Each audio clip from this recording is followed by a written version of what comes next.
Injection moulding में field time variation जब issue आता है तो क्या क्या रीज़न हो सकते हैं।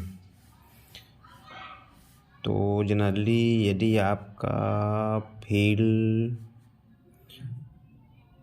टाइम वेरिएशन करता है तो पॉइंट नंबर 1, यदि फील्ड टाइम वेरिएशन करता है तो उस टाइम में कुशन भी वेरिएशन करता है।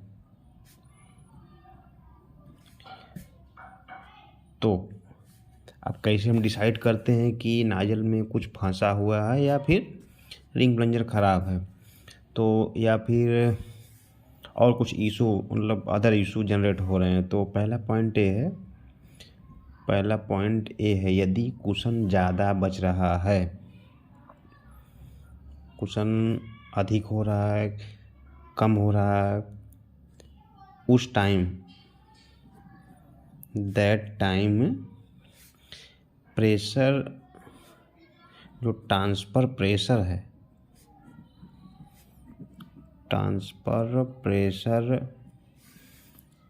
यदि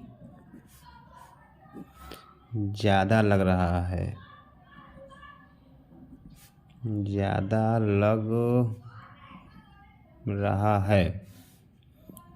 तो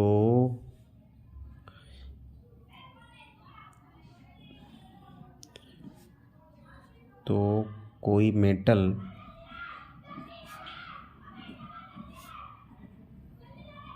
नाजल में फंसा हुआ है।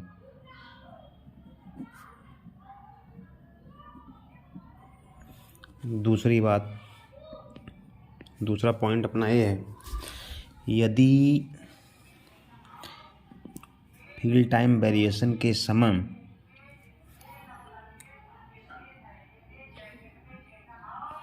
कुशन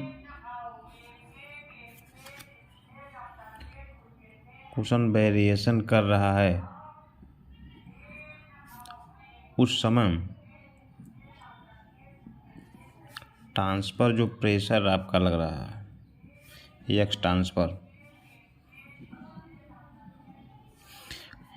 कम हो रहा है तो उस समय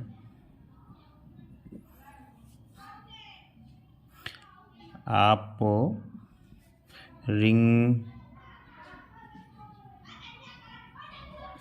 प्लंजर चेक कर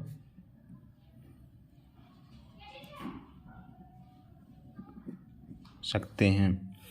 तो इस मतलब जनरली कंडीशन में ये होता है कि आपने मान लीजिए नाजल है, ये आपका ये रिंग प्लंजर हो गया अपना, ये बैरल हो गया। यदि हमने इंजेक्शन मारा तो उस कंडीशन में क्या होता है कि यार ये आपका रिंग प्लंजर डैमेज है या फिर कोई चीज़ ये जो आपकी रिंग है इसमें लगी हुई है रिंग लगी हुई है, इसके बीच में कोई चीज़ फंस गया है, कोई मेटल फंस गया है तो भी ये केस आती है। तो जनरली होता क्या है कि यदि इंजेक्शन मारा तो उस कंडीशन में इसके बीच में जो मेटल की वजह से गैप आ जाता है या फिर डेंट आ गया है या फिर गैप आ गया या फिर ये जो इसका ये घिस गया है या फिर रिंग घिस गई है। तो उस कंडीशन में क्या होता है कि जब इंजेक्शन मारता है तो ये जो मेटल होता है वो बैक साइड से पीछे चला जाता है। तो उस कंडीशन पे हमारा जो प्रेशर होता है इंजेक्शन एक्स ट्रांसफर प्रेशर जो प्रेशर होता है वो कम हो जाता है। तो उस कंडीशन में अपना हम रिंग प्लंजर चेक कर सकते हैं। तीसरा पॉइंट, यदि कुशन वेरिएशन हो रहा है तो उस कंडीशन में या फील्ड टाइम वेरिएशन हो रहा है तो आपके यदि ये स्केल का भी इशू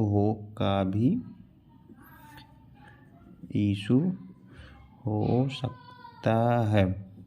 लेकिन इस कंडीशन में क्या होता है कि वो दिखता है, यदि आपकी स्केल में कोई इशू आते हैं तो वो प्रॉब्लम दिखती है, उसमें जो है कि पोजीशन वेरिएशन करती है, उस कंडीशन में भी आपका फिल टाइम कुशन सब वेरिएशन करता है। तो ठीक है दोस्तों, आपको ये वीडियो कैसा लगा,